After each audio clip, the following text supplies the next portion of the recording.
So hi, hello everyone. This is Aravindraj from Xplore IT Corp, your UI UX design trainer. So last video நம்ம பார்த்துருந்தோம் அப்படின்னா UI UX கான introduction நான் சொல்லியிருந்திருப்பேன். So அந்த video நீங்கள் பார்க்காம இருந்திருந்தீங்க அப்படின்னா you go please watch the video and come back to the video. This is your second video.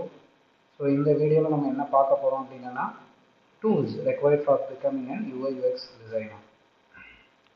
நான் முன்னாடி அந்த இன்ட்ரடக்ஷன் வீடியோவில் சொன்ன மாதிரி ஒரு UI UX டிசைனர் ஆகணும் அப்படின்னா பேசிக்காக சில எடிட்டிங் டூல்ஸ் நமக்கு தெரிஞ்சிருக்கணும். ஸோ அதில் என்னென்ன டூல்ஸ் எல்லாம் கவர் ஆகும், நம்ம இந்த என்னென்ன டூல்ஸ் எல்லாம் கவர் பண்ணுவோம் அப்படின்னா ஃபோட்டோஷாப் கவர் பண்ணுவோம், இல்லுஸ்ட்ரேட்டர் கவர் பண்ணுவோம், இன்டிசைன் கவர் பண்ணுவோம், and then will move on to Figma and XT. So இந்த மாதிரி டூல்ஸ் எல்லாம் ஸ்டெப் பை ஸ்டெப் போகிறதுக்கு முன்னாடி ஸோ ஃபர்ஸ்ட் நம்ம என்ன ஸ்டெப் எந்த டூல் நம்ம கவர் பண்ண போகிறோம் அப்படின்னா ஃபோட்டோஷாப். ஸோ ஃபோட்டோஷாப் அப்படிங்கிறது எல்லாருமே கேள்விப்பட்டக்கூடிய ஒரு டூலாக தான் இருந்திருக்கும். நாட் நீங்கள் புதுசாக இருக்கீங்க, நான் புதுசாக ஃபோட்டோஷாப் நான் கேள்விப்படுறேன் அப்படின்னாலுமே நீங்கள் அதை எந்த விதமான பேனிக்குமாக தேவையில்லை. ஏன்னா நம்ம இந்த கோர்ஸில் ஃபோட்டோஷாப்னா என்ன, ஸோ அதை எப்படியெல்லாம் யூஸ் பண்ணுறாங்க, அதில் என்னென்ன டைப்ஸ் ஆஃப் ஒர்க்கிங்லாம் பண்ண முடியும் அப்படிங்கிறது எல்லாத்தையும் நம்ம இந்த அப்கமிங் வீடியோஸும் சரி இந்த வீடியோஸும் சரி நம்ம பார்ப்போம். ஸோ இந்த video introduction to your Photoshop. So what basically Photoshop is. So Photoshop அப்படின்னா என்னென்னு தெரியாதவங்களுக்கு நான் சொல்லிடுறேன். So it is a program used to create an image using the pixels. So வெறும் pixels வச்சுட்டு நான் ஒரு இமேஜோட ஒர்க் பண்ணேன் அப்படின்னா அதை தான் இங்கே என்ன சொல்லுவோம் அப்படின்னா ஃபோட்டோஷாப் ப்ரோக்ராம் அப்படின்னு நம்ம சொல்லலாம். டெஃபினிஷன்லாம் நிறையா இருக்குது, ஆனால் இதுதான் நீங்கள் ஆப்டான டெஃபினிஷன்ஸ் அப்படின்னு சொல்கிற மாதிரி. ஸோ நீங்கள் ஃபோட்டோஷாப்பை டவுன்லோட் பண்ணணும் அப்படின்னு நீங்கள் நினச்சிங்க அப்படின்னா you can go visit this website. நீங்கள் ஃபோட்டோஷாப் சிஜி அப்படின்னு சொல்லி கொடுத்தீங்க அப்படின்னா Adobe அஃபிஷியல் வெப்சைட் உங்களுக்கு லோட் ஆகும். So you can click this, you can go. நீங்கள் பை பண்ணுறதா இருந்தாலும் பண்ணலாம், ஒரு have 7 days free trial versions in Adobe. So Adobe வந்து உங்களுக்கு என்ன பண்ணியிருப்பாங்க அப்படின்னா 7 days ஃப்ரீ ட்ரையல் கொடுத்துருப்பாங்க. உங்களோட இமெயில் ஐடி வச்சு நீங்கள் லாகின் பண்ணிக்கலாம். அண்ட் ஃபோட்டோஷாப் வந்துட்டு பேஸ்லேருந்து வெர்ஷன்ஸ் ஆரம்பிக்கணும் அப்படின்னா CS2லேருந்து இன்னைக்கு CC24 வரைக்கும் வந்துருச்சு. இன்றைக்கி மேபி நீங்கள் பார்க்கும்போது வேறு வெர்ஷன் கூட வந்துருந்துருக்கலாம். ஸோ ஒவ்வொரு வருஷமும் எனக்கு என்ன ஆகுது அப்படின்னா ஃபோட்டோஷாப்புடைய வெர்ஷன் அப்டேட் ஆகிக்கிட்டே இருக்கும். ஒவ்வொரு வெர்ஷன்லையும் எனக்கு என்ன நடக்கும் அப்படின்னா டூல்ஸில் இல்லை சின்ன சின்ன ஃபீச்சர்ஸ் ஆட் ஆகிருக்கும். நீங்கள் எங்கேயாவது வீடியோஸில் இன்ஸ்டாகிராம் எங்கேயாவது பார்த்துருந்துருக்கலாம். இந்த மாதிரி 23ல் என்ன பண்ணியிருப்பாங்கன்னா ஆர்டிஃபிஷியல் இன்டெலிஜென்ஸ் ஆட் பண்ணியிருந்திருப்பாங்க. இந்த ஆர்டிஃபிஷியல் இன்டெலிஜென்ஸ் என்ன பண்ணும் அப்படின்னா ஜெனரேட்டிவ் அப்படிங்கிற ஒரு டேர்ம் புதுசாக ஒன்று ஆட் பண்ணி உங்களுக்கு எந்த மாதிரி ஒரு சப்ஜெக்ட் பின்னாடி உங்களுக்கு எந்த மாதிரி பேக்ரவுண்ட் தேவைப்படுதோ அந்த மாதிரி பேக்ரவுண்டை நீங்கள் ப்ராம்ப்ட் கொடுத்தாலே போதும், உங்களுக்கு அந்த இமேஜை தானாகவே ஜென்ரேட் பண்ணி உங்களுக்கு கொடுத்துரும். ஸோ அந்த மாதிரி ஃபீச்சர்ஸ் எல்லாமே வந்துட்டு ஒன்று ரெண்டு உங்களுக்கு ஒவ்வொரு வெர்ஷன்லையும் ஆட் பண்ணிகிட்டே வருவாங்க according to the features developing in the market. So இந்த மாதிரி எனக்கு அட்வான்ஸ்ட் வெர்ஷன் வரும்போது எனக்கு இந்த வீடியோ வந்து ஹெல்ப்ஃபுல்லாக இருக்குமா அப்படின்னு சொல்லி கேட்டிங்கன்னா எஸ், டெஃபினட்டாக இருக்கும். எப்படி சுற்றினாலும் பேசிக்ஸ் எந்த வகையிலையும் மாற போகிறது கிடையாது. எந்த டூல்ஸ் எடுத்துக்கிட்டாலுமே சரி, எக்ஸ்ட்ராவாக 2-3 ஃபீச்சர்ஸ் தான் ஆட் ஆகும் தவிர எக்ஸிஸ்டிங் டூலில் பெருசாக சேஞ்சஸ் இருக்குமா அப்படின்னு சொல்லி கேட்டிங்கன்னா டிசைன் டூல்ஸ் பொறுத்த வரைக்கும் அப் டு டேட் அந்த மாதிரி பெருசாக எந்த அளவுக்கும் சேஞ்சஸ் வந்ததில்லை. இது மேலே வந்துச்சுன்னா வில் அப்டேட்டட், அதையும் நாங்கள் அப்டேட் பண்ணிடுவோம். ஸோ நீங்கள் ஃபோட்டோஷாப் நீங்கள் இந்த மாதிரி டேரெக்டாக இந்த மாதிரி Adobe ஃப்ரீ ட்ரையல் அப்படின்னு சொல்லி கொடுத்து நீங்கள் டவுன்லோட் பண்ணி 7 days ஒர்க் பண்ணிக்கலாம். இல்லாட்டா நீங்கள் பெய்ட் வெர்ஷன்ஸ் கூட நீங்கள் என்ன பண்ணலாம்னா you can buy it. So after downloading என்கிட்ட ஃபோட்டோஷாப் ஆல்ரெடி இருக்குது அப்படின்றதுனால எனக்கு எந்த விதமான டவுன்லோடிங் ப்ராசஸ் தேவையில்லை. நீங்கள் உங்களுக்கு வேணும் அப்படின்னா ஈஸி ஸ்டெப்பாக தான் இருக்கும், பெரிய கஷ்டமான ஸ்டெப்ஸ் எதுவுமே இல்லை. நார்மலாக நீங்கள் ஒரு சாஃப்ட்வேர் இன்ஸ்டால் பண்ணுற மாதிரி தான் ஃபோட்டோஷாப்புமே வந்துட்டு இன்ஸ்டால் பண்ணலாம். ஸோ எங்கிட்ட ஆல்ரெடி ஃபோட்டோஷாப் இருக்கிறதுனால ஸோ நான் உங்களுக்கு டேரெக்டாக ஓப்பன் பண்ணிடுறேன். ஃபோட்டோஷாப் இன்ஸ்டால் பண்ணுறது நார்மலாக நீங்கள் நான் ஒரு சாஃப்ட்வேர் இன்ஸ்டால் பண்ணுற மாதிரி தான் நீங்கள் அதை இன்ஸ்டால் பண்ணலாம். ஸோ ஒன்ஸ் ஆஃப்டர் நீங்கள் ஃபோட்டோஷாப் இன்ஸ்டால் பண்ணக்கப்புறம் நீங்கள் விண்டோஸ் கீயை ப்ரெஸ் பண்ணி நீங்கள் உள்ளே போய்க்கலாம். அப்படி இல்லை அப்படின்னா யூ கேன் ஹேவ் இட் இந்த பின் பார். ஸோ நான் ஆல்ரெடி பின் பாரில் வச்சுருக்கேன், ஜஸ்ட் ஓப்பனிங் இட். ஸோ எனக்கு ஃபோட்டோஷாப் ஓப்பன் ஆகும்போது எனக்கு ஃப்ரண்ட் பேஜ் இப்படி தான் உங்களுக்கு டிஸ்பிளே ஆகும். So this is wait your landing. நம்ம வெப்சைட் பார்த்தோம் அப்படின்னா லேண்டிங் பேஜும் அதே மாதிரி ஒரு சாஃப்ட்வேர் ஓப்பன் பண்ணும்போது எனக்கு ஒரு ஓப்பனிங் பேஜ் இருக்கும். அந்த ஓப்பனிங் பேஜ் தான் இது.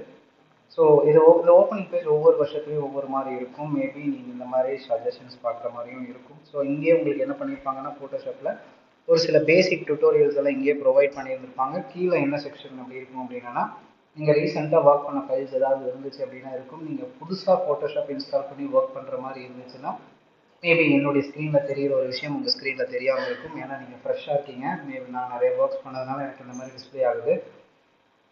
ஸோ இங்கேருந்து நீங்கள் என்ன பண்ணிக்கலாம் அப்படின்னா, ஃபோட்டோஷாப்புடைய க்ளவுட் ஆக்சுவலி அடோபி வந்துட்டு ஒரு க்ளவுட் ஸ்டோரேஜ் இது ப்ரொவைட் பண்ணுறாங்க. எப்படி உங்களுக்கு ஒன் ட்ரைவ் இருக்கோ அதே மாதிரி எனக்கு என்னென்னா அடோபிலேயும் எனக்கு ஸ்டோரேஜ் மெத்தட் அப்படிங்கிறது ப்ரொவைட் பண்ணுறாங்க. ஸோ அந்த ஸ்டோரேஜ் மெத்தட்லேருந்து நீங்கள் என்ன பண்ணலாம் அப்படின்னா டாக்குமெண்ட்ஸ் இம்போர்ட் பண்ணி நீங்கள் ஒர்க் பண்ணலாம். அண்ட் லைட் ரூம்ஸ் ஏதாவது லைட் ரூம் அப்படின்ற ஒரு சாஃப்ட்வேர் இருக்குது. அதுலேயும் நீங்கள் ஏதாவது டாக்குமெண்ட் ஒர்க் பண்ணுறீங்கன்னா அதையும் நீங்கள் இம்போர்ட் பண்ணிக்கலாம். இல்லுஸ்ட்ரேட்டர் ஃபைல்ஸும் நீங்கள் இம்போர்ட் பண்ணிக்கலாம்.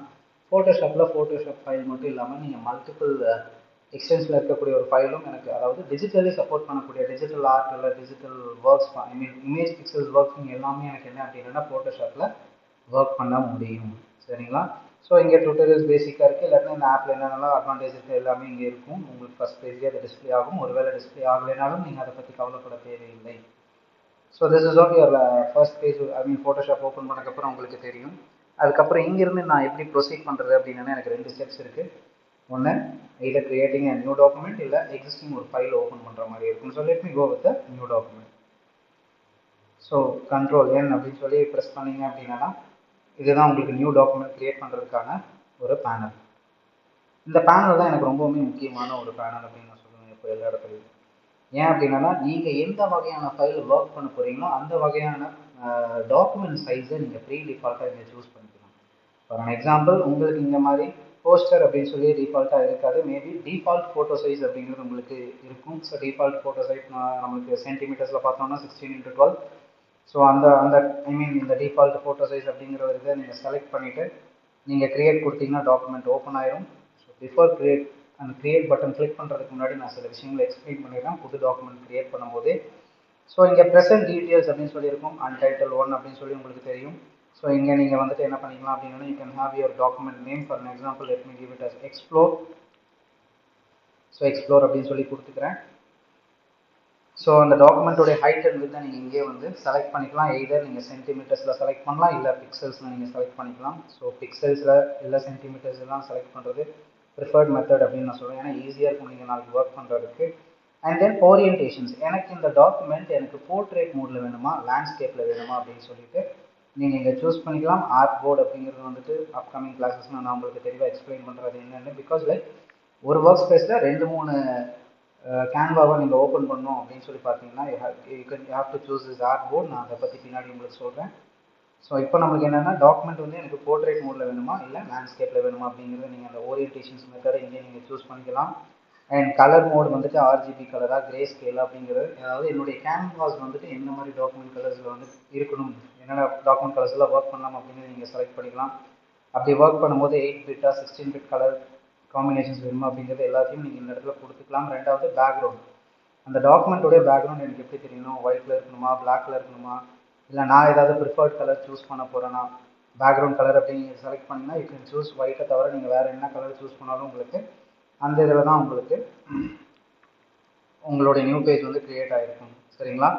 So once after creating this உங்கள் ஃபோட்டோ சைஸ் நீங்கள் சூஸ் பண்ணிவிட்டு ஃபோட்டோ டாக்குமெண்ட்ஸ் நீங்கள் புதுசாக ஓப்பன் பண்ணி ஒர்க் பண்ண போகிறீங்கன்னா இந்த இதெல்லாம் நீங்கள் ஃபில் பண்ணிவிட்டு நீங்கள் க்ரியேட் கொடுக்கலாம். அப்படி இல்லை எனக்கு இந்த ஒரு டாக்குமெண்ட்டுடைய சைஸ் எல்லாம் எனக்கு கால்குலேட் பண்ணவோ இல்லை எனக்கு ஒர்க் பண்ணவோ தெரியல சார், ப்ரீ டிஃபால்ட்டாக இந்த மாதிரி ஏதாவது எனக்கு இருக்குமா அப்படின்னு சொல்லி கேட்டிங்கன்னா எஸ் டெஃபினெட்லி இருக்குது. ஸோ ஃபோட்டோ அப்படின்னு சொல்லி உள்ளே போயிட்டிங்கன்னா டிஃபால்ட் ஃபோட்டோ சைஸை தாண்டி எனக்கு நிறைய ஃபோட்டோ சைஸுக்கான ஒரு மெஷர்மெண்ட்ஸ் இங்கே ஆல்ரெடி கொடுத்துருந்துருப்பாங்க. இதை தாண்டி உங்களுக்கு வேறு ஏதாவது வேணும் அப்படின்னாலுமே கீழே நீங்கள் ஆன்லைனில் அதாவது அடோபுடைய ஸ்டாக் ஏரியாவில் போய் நீங்கள் எடுத்துக்கலாம். லைக் அவங்க இன்னும் இந்த டெம்ப்ளேட்டை தாண்டி நிறைய டெம்ப்ளேட்ஸை இம்போர்ட் பண்ணி வச்சுருப்பாங்க. அந்த டெம்ப்ளேட் வந்து நீங்கள் எடுத்துக்கலாம். அடுத்தது இல்லை நான் வந்து ஷீட் மெத்தடெலாம் நான் எடுத்துக்குவேன். நான் அவுட்புட் ஷீட் வந்துட்டு எனக்கு இந்த சைஸில் தான் இருக்கணும், அந்த சைஸில் தான் நான் வந்து ஒர்க் பண்ணுவேன். ஃபார் அன் எக்ஸாம்பிள் இப்போது லெட்டர் பேடெல்லாம் இருக்குது. ஸோ இப்போ எனக்கு வந்து ஒரு லெட்டர் பேட் இருக்கோ இல்லாட்டினா வந்து ஒரு என்வலாப் இருக்குது. ஸோ என்வலாப்புடைய மெஷர்மெண்ட் சைஸ் வந்து இந்த மாதிரி இருக்குது. எனக்கு என்வலாப்பில் மேலே எஜ்ஜில் வந்துட்டு கம்பெனி நேம், கீழே எஜ்ஜில் வந்துட்டு லோகோ மட்டும் இருக்கணும், இல்லை மேலே லோகோ கீழே கம்பெனியோட டீட்டெயில்ஸ் அந்த மாதிரி ஏதாவது மெஷர் பண்ணணும் அப்படின்னா அந்த என்வலாப்புடைய சைஸ் வந்து எனக்கு தெரியல. நான் டிஃபால்ட்டாக ஒர்க் பண்ணணும் அப்படின்னா இல்லை பிரிண்ட் ஷீட்லையோ லெட்டர் பேட் ஷீட்லையோ அந்த லெட்டர் பேடில் நீங்கள் மேலே பார்த்தீங்கன்னா கம்பெனியோட நேமு இல்லை அந்த மாதிரிலாம் கொடுத்து வச்சுருப்பாங்க ஏதோ டீட்டெயில்ஸு. ஸோ அந்த ஷீட்டோட மெஷர்மெண்ட் பார்த்தீங்கன்னா கொஞ்சம் வித்தியாசமாக இருக்கும். ஸோ அந்த ஷீட்டுக்கு ஏற்ற மாதிரி நான் வந்து என்னுடைய டிசைன் ஆல்டர் பண்ணி எடுத்துக்க முடியுமா அப்படின்னு சொல்லி நீங்கள் நினச்சிங்கன்னா அந்த மாதிரி நீங்கள் ஷீட்டை பேஸ் பண்ணியும் நீங்கள் அதை எடுத்துக்கலாம். ஸோ அப்படி இல்லை நான் வந்து ஷீட் வச்சு ஒர்க் பண்ணலை, நான் வந்து ஆர்ட் அண்ட் இல்லுஸ்ட்ரேஷன் தான் பண்ண போகிறேன் அப்படின்னா அதுக்கேற்ற மாதிரியும் இங்கே கொடுத்துருப்பாங்க. For an example if you want to create a poster, இல்லை நான் வந்து பெரிய பேனர் மாதிரி கிரியேட் பண்ண போகிறேன், இல்லை நான் கோ டு டிஜிட்டல் ஆர்ட் அந்த மாதிரி ஏதாவது ஒர்க் பண்ண போகிறீங்க அப்படின்னாலுமே இந்த ஆர்ட் அண்ட் இல்லுஸ்ட்ரேஷன்ஸ் எடுத்துக்கலாம். ஸோ யூஐ யூஎக்ஸ் அப்படின்னு சொல்லி வரும்போது நம்ம மேக்ஸிமம் வெப்புக்கு தான் டிசைன் பண்ணுவோம். ஸோ வெப்புக்கு டிசைன் பண்ணும்போது வந்துட்டு ஸோ வெப் பேஜஸ் எப்படிலாம் இருக்கும், வெப் பேஜஸ் நம்ம இந்த மாதிரி ஐடியா கொடுத்து நீங்கள் டிசைன் பண்ணி வைக்கலாம் அப்படிங்கிற மாதிரியும் நீங்கள் டெம்ப்ளேட்ஸ் கொடுத்துருந்துருப்பாங்க. ஸோ மொபைல் வெர்ஷனுக்கும் நீங்கள் டெம்ப்ளேட்ஸ் நீங்கள் சூஸ் பண்ணிக்கலாம். அண்ட் ஃபிலிம் அண்ட் வீடியோ, அதாவது even for the restorations of videos ஃபைல்ஸுக்கும் நீங்கள் என்ன பண்ணலாம் அப்படின்னா இங்கே டெம்ப்ளேட்டை சூஸ் பண்ணி ஒர்க் பண்ணிக்கலாம். ஸோ தட் ஒரு புது டாக்குமெண்ட் ஓப்பன் பண்ணும்போது வந்துட்டு ஸோ ரீசன்ஸ்லேருந்து டிஃபால்ட்டாக உங்களுக்கு எல்லா செக்மெண்ட்லேயும் உங்களுக்கு கொடுத்துருப்பாங்க. சேவ்ட் அப்படின்னு சொல்லி இருக்கிறது நீங்கள் மேனுவலாக ஏதாவது இங்கே இந்த டெம்ப்ளேட்டில் இல்லாத ஒரு விஷயத்த நீங்கள் புதுசாக என்னுடைய இஷ்டத்துக்கு நான் வந்து ஃபைலை க்ரியேட் பண்ணி ஒர்க் பண்ணுவேன், அந்த மெஷர்மெண்ட்ஸை நான் வந்து திரும்ப திரும்ப பயன்படுத்தணும் அப்படின்னா நீங்கள் இங்கே எல்லாமே கொடுத்துட்டு க்ரியேட் கொடுத்தீங்க அப்படின்னா நீங்கள் அந்த சேவ் டீட்டெயில்ஸ் கொண்டு போய் வச்சுக்கலாம். அண்ட் தென் ஸோ இதெல்லாம் வந்துட்டு ஒரு புது டாக்குமெண்ட் ஓப்பன் பண்ணுறதுக்கான வழி. ஸோ நான் வந்து டிஃபால்ட் ஃபோட்டோ சைஸ் கொடுத்துட்டு நான் க்ரியேட் அப்படின்னு சொல்லி சொல்கிறேன். ஸோ எனக்கு இது க்ரியேட் ஆகிடுச்சு. ஸோ ஒரு ஃபோட்டோஷாப்பில் ஒரு புது டாக்குமெண்ட் க்ரியேட் பண்ணுறேன் அப்படிங்கிறது this is what the procedure is. So ஒரு புது டாக்குமெண்ட் ஓப்பன் பண்ணக்கப்புறம் எனக்கு ஃபோட்டோஷாப்பில் ரொம்ப ரொம்ப முக்கியமான விஷயங்கள்லாம் என்ன அப்படின்னு சொல்லி பார்த்தீங்கன்னா 3 விஷயம். The first one will be tools panel, ரெண்டாவது நார்மல் பேனல்ஸ், அண்ட் அடுத்தது வந்து எனக்கு என்னவா இருக்கும் அப்படின்னா ஒர்க்கிங் ஏரியா ஆன கேன்வாஸ் அப்படின்னு சொல்லுவாங்க. ஸோ இந்த ஒயிட் பேப்பர் தெரியுதுங்களா, இதை தான் வந்து என்ன சொல்லுவாங்க அப்படின்னா கேன்வாஸ் அப்படிம்பாங்க. ஸோ இந்த சைடில் இருக்கிறது பூராமே, அதாவது என்னுடைய லெஃப்ட் சைடில் தெரிகிறது பூராமே டூல்ஸ் பேனல் அப்படின்னு சொல்லுவாங்க, என்னுடைய ரைட் சைடில் இருக்கிறது பூராமே பேனல்ஸ் மெனு அப்படின்னு சொல்லுவாங்க. ஸோ ஃபர்ஸ்ட் நீங்கள் ஃபோட்டோஷாப் புதுசாக இருக்கீங்க, ஓப்பன் பண்ணும்போது இந்த மாதிரி உங்களுக்கு டிஸ்பிளே ஆகிட்டு இருக்கும் சிங்கிள் ரோவில் டூல்ஸ் இருக்கிறது சில பேருக்கு பிடிக்கும், சில பேருக்கு பிடிக்காது. ஸோ எனக்கு என்னுடைய கன்வீனியன்ட்டுக்கு எனக்கு இந்த மாதிரி சிங்கிள் சைட் டூல் ரெப்ரஸன்டேஷன் இருந்துச்சு அப்படின்னா கம்ஃபர்டபுளாக இருக்காது. அதனால் நான் என்ன பண்ணுவேன் அப்படின்னா 2 ways கொண்டு வந்திருப்பேன். ஸோ எனக்கு இந்த டூல் பேனல்ஸ் இப்படியெல்லாம் இருக்குமா, இல்லை மாறி இருக்காதா, ஒருவேளை எனக்கு இந்த ஸ்க்ரீனில் தெரிய மாதிரி எனக்கு டூல் பேனல்ஸ் இல்லை சார் அப்படின்னு சொல்லி நீங்கள் நினச்சிங்க அப்படின்னா you can go to windows. So இந்த விண்டோஸ் அப்படிங்கிற ஒன்று மெனுவில் ஆப்ஷனுக்குள்ளே போயிட்டு ஒர்க் ஸ்பேஸ் அப்படின்னு சொல்லிட்டு ஒன்று இருக்கும். அந்த ஆப்ஷனுக்குள்ளே எசென்ஷியல் டிஃபால்ட் அப்படின்னு சொல்லிட்டு ஒன்று இருக்கும், அதை நீங்கள் சூஸ் பண்ணிக்கலாம். இல்லை நான் வந்துட்டு வெறும் மோஷன்ஸோ இல்லை பெயிண்டிங் மட்டும்தான் ஒர்க் பண்ண போகிறேன் அப்படின்னா you can come to this painting option and you can select this. So painting அப்படின்னு சொல்லி கொடுத்தீங்கன்னா பெயிண்ட் ஒர்க்குக்கான டூல்ஸ் மட்டுமே எனக்கு என்னென்னா நிறையா இந்த இடத்துல ஒர்க் ஆகிட்டு இருக்கும். ஸோ எனக்கு பெயிண்டிங் பண்ண போகிறதில்ல, ஸோ எனக்கு எல்லா டூல்ஸும் கலந்த மாதிரி தான் வேணும் அப்படிங்கிறதுனால எசென்ஷியல் டிஃபால்ட் இதில் எல்லா டூல்ஸுமே வந்துடும். ஸோ பெயிண்டிங் ஒர்க்லேருந்து போஸ்டர் க்ரியேஷன்லேருந்து நீங்கள் எந்த மாதிரி இமேஜஸ் ஒர்க் பண்ணணும்னு நினைக்கிறீங்களோ எல்லா வகையான டூல்ஸுமே எனக்கு இந்த எசென்ஷியல் டிஃபால்ட்டில் எனக்கு எல்லாமே வந்துடும். சரிங்களா? So this is what your tool side panels is. And இந்த பக்கம் இருக்கிறது பூராமே பேனல்ஸ் அப்படிம்பாங்க. இந்த பேனல்ஸ் தான் வந்துட்டு எனக்கு ரொம்பவுமே முக்கியமான ஒரு work in your Photoshop, which is like இந்த பக்கம் பார்த்தீங்க அப்படின்னா லேயர் பேனல்ஸ் அப்படின்னு சொல்லி இருப்பாங்க. ஸோ இந்த லேயர் பேனல்ஸ் அப்படிங்கிறது எனக்கு என்ன அப்படின்னா என்னுடைய கேன்வாவில், அதாவது இந்த ஒர்க்கிங் ஏரியாவில் நான் என்ன பண்ணாலுமே இந்த லேயர் பேனலில் தான் அப்டேட் ஆகும். ஃபார் எக்ஸாம்பிள் இப்போ நான் ஒரு ஷேப் ஒன்று க்ரியேட் பண்ணணும்னு நினைக்கிறேன். ஸோ இப்போ போட்ட ரெக்டாங்கிள் தான் என்னுடைய லேயர்ஸில் பார்த்தீங்க அப்படின்னா ஒரு ரெக்டாங்கிள் வந்துட்டு ஆட் ஆகிருக்கும். ஸோ இந்த மாதிரி இந்த ஒரு ஆப்ஜெக்ட் நான் வந்துட்டு க்ரியேட் பண்ணாலோ ஒரு இமேஜ் இம்போர்ட் பண்ணாலோ என்னுடைய கேன்வாவில் நான் என்ன ஒர்க் ப்ரொசீட் பண்ணாலும் எல்லாத்துலேயுமே இந்த லேயர்ஸ் அப்படிங்கிற ஒரு பேனலில் மட்டும்தான் அப்டேட் ஆகும். ஸோ இந்த லேயர் பேனல்ஸ் வச்சு தான் என்னால் என்ன பண்ண முடியும் அப்படின்னா எஃபெக்ட்ஸ்லேருந்து ஃபோட்டோஸ் எடிட்டிங்லேருந்து போஸ்டர் க்ரியேஷன் வந்து எல்லாமே பண்ண முடியும். Without this layer panels you cannot do any thing. And இதில் தான் பிளண்டிங் மோட்லேருந்து எல்லாமே ஈஸி வேயாக வச்சுருந்துருப்பாங்க ஃபோட்டோஷாப்பில். அண்ட் இந்த லேயர்ஸ் பேனல் வந்து என்கிட்ட இல்லை சார், நான் எப்படி அந்த லேயர்ஸ் பேனல் வந்து கொண்டு வருது அப்படின்னா திரும்பவும் நீங்கள் விண்டோஸ் விசிட் பண்ணிவிட்டு நீங்கள் அங்கே போனீங்கன்னா லேயர்ஸ் அப்படின்னு சொல்லிட்டு ஒன்று ஒரு விஷயம் இருக்கும், அதை நீங்கள் கிளிக் பண்ணீங்க அப்படின்னா உங்களுக்கு லேயர் பேனல் வந்து டிஸ்பிளே ஆகிடும். இது ஹேபிட் இந்த லெஃப்ட் சைடு இல்லை ரைட் சைடில் வச்சுக்கலாம். ஸோ ஐடியல் பொசிஷன் ஏரியா எது அப்படின்னு சொல்லி கேட்டிங்கன்னா ரைட் சைடில் உங்களுக்கு ideal position area. And then இந்த லேயர் பேனல்ஸில் மட்டும்தான் எனக்கு கடைசி வரைக்கும் எந்த ஒரு ஒர்க்காக இருந்தாலும் ப்ரொசீட் ஆகிக்கிட்டே இருக்கும். அதை தாண்டி ஷார்ட்கட்ஸ் அப்படிங்கிறது வந்துட்டு ரொம்பவுமே முக்கியமான விஷயம் ஃபோட்டோஷாப்பில். ஸோ ஏன்னா ஒவ்வொரு டூலுக்கும் ஒவ்வொரு தடவையும் நான் மவுஸை வந்து நகர்த்திக்கிட்டே இருக்க முடியாது. ஸோ கீபோர்ட் ஷார்ட்கட்ஸ் அப்படிங்கிறது டிசைன் டூல்ஸில் ரொம்பவே மனப்பாடமாக தெரிஞ்சுக்கக்கூடிய ஒரு விஷயமா இருக்கும். ஸோ லேயர் பேனல்ஸை கொண்டு வரணும் அப்படின்னா நீங்கள் F7 ப்ரெஸ் பண்ணிங்கன்னா போதும்.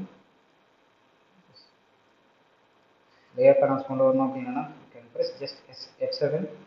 So F7 for layers. So கொடுத்தீங்க அப்படின்னா உங்களுக்கு லேயர் பேனல்ஸ் வந்து டிஸ்பிளே ஆயிடும். அப்படி இல்லைன்னா you can go for this windows and layers கொடுத்தீங்க அப்படின்னா வந்துடும். அண்ட் மேலே இருக்கிறது எனக்கு என்ன அப்படின்னா ஸ்வாட்சஸ் பேனல்ஸ் அப்படின்னு சொல்லுவாங்க, அதாவது கலர் பேனல்ஸ் அப்படிம்பாங்க. ஸோ இங்கே டிஃபால்ட்டாக கலர்ஸ் போகுதலாக்கு நீங்கள் வேறு எங்கேயாவது கலர்ஸ் பார்த்துட்டு நீங்கள் ஒர்க் பண்ணுறதா இருந்தாலும் இந்த ஸ்வாட்சஸ் பேனல்ஸில் ஆட் பண்ணிட்டீங்க அப்படின்னா நீங்கள் அந்த டாக்குமெண்ட் பூரா எப்படி ப்ரொசீட் பண்ணணும்னு நினைக்கிறீங்களோ அந்த மாதிரி நீங்கள் ஒர்க் பண்ணிக்கலாம். And depends upon the colours. அதாவது உங்களுடைய ரெக்குயர்மெண்ட், உங்களுக்கு என்ன மாதிரி போஸ்டர் ஒர்க் பண்ணணுமோ அந்த மாதிரி நீங்கள் கலர்ஸ் நீங்கள் ஆட் பண்ணிக்கலாம். அண்ட் இந்த கலர் பேனல்ஸும் நீங்கள் எங்கே சூஸ் பண்ணிக்கலாம் அப்படின்னா யூ கேன் கம் ஹியர் ஸ்வாட்சஸ் அப்படின்னு சொல்லியிருக்கும். விண்டோஸ்குள்ளே வந்துட்டு திரும்பவும் ஸ்வாட்சஸ் கொடுத்தீங்க அப்படின்னா everything will come to normal. So இந்த மாதிரி நீங்கள் உங்களுக்கு ஃபோட்டோஷாப்பில் தேவைப்படுற எந்த ஒரு டூலாக இருந்தாலும், அதாவது எந்த ஒரு பேனல் செக்ஷனாக இருந்தாலும் சரி, எந்த ஒரு டூல் ரீஅரேஞ்ச்மெண்ட்டாக இருந்தாலும் சரி, விண்டோஸ்குள்ளே வந்துட்டீங்க அப்படின்னா, அதாவது இந்த விண்டோ அப்படிங்கிற ஆப்ஷனுக்குள்ளே நீங்கள் வந்துட்டீங்க அப்படின்னா இங்கே எல்லாமே உங்களுக்கு கொடுத்துருப்பாங்க. ஸோ இந்த டூல் எல்லாமே எனக்கு என்ன அப்படின்னா ஒவ்வொரு இடத்துலையும் எனக்கு பயன்படும் போது யூஸ் பண்ணிக்கலாம். சரிங்களா? So this is what your introduction to your Photoshop. And இங்கே ஃபோட்டோஷாப்பில் எனக்கு என்னென்ன இருக்கும் அப்படின்னா மேலே டேப் பார்த்தீங்க அப்படின்னா எக்ஸ்ப்ளோர் at 50% ரெக்டாங்கிள் 1 அப்படின்னு சொல்லி கொடுத்துருந்துருப்பாங்க. அதாவது எக்ஸ்ப்ளோர் அப்படிங்கிறது வந்துட்டு நம்ம நியூ டாக்குமெண்ட் கிரியேட் பண்ணும்போது கொடுத்த பேர் இது. அதுக்கப்புறம் கீழே இருக்கிறது என்னன்னு சொல்லி பார்த்தோம்னா ஸ்டேட்டஸ் பார் அப்படின்னு சொல்லுவோம். ஸோ இந்த ஸ்டேட்டஸ் பாரில் இந்த டாக்குமெண்ட்டோடைய ப்ரொசீஜர்ஸ் என்ன, இது எந்த லெவலில் பர்சன்டேஜ் ஜூம் ஆயிருக்கு. ஃபார் எக்ஸாம்பிள் இது 50% இருக்குது. இப்போ நான் வந்துட்டு ஜூம் இன் பண்ணேன் அப்படின்னா அது 66% வரும். அப்புறம் 100%, இதுதான் என்னுடைய டாக்குமெண்ட்டுடைய ஒரிஜினல் சைஸ், 100% ஜூமில் இருக்குது. ஸோ நான் என்ன பண்ணிக்கிறேன்னா எனக்கு ஏற்ற மாதிரி அந்த ஒர்க்கிங் ஏரியாவை சின்னதாக வச்சு கன்வெர்ட் பண்ணி ஒர்க் பண்ணிக்கிறேன். ஸோ இதுதான் வந்து introduction and layouts representations of your Photoshop. So keep following us and support us, hit like button and subscribe us. Thank you.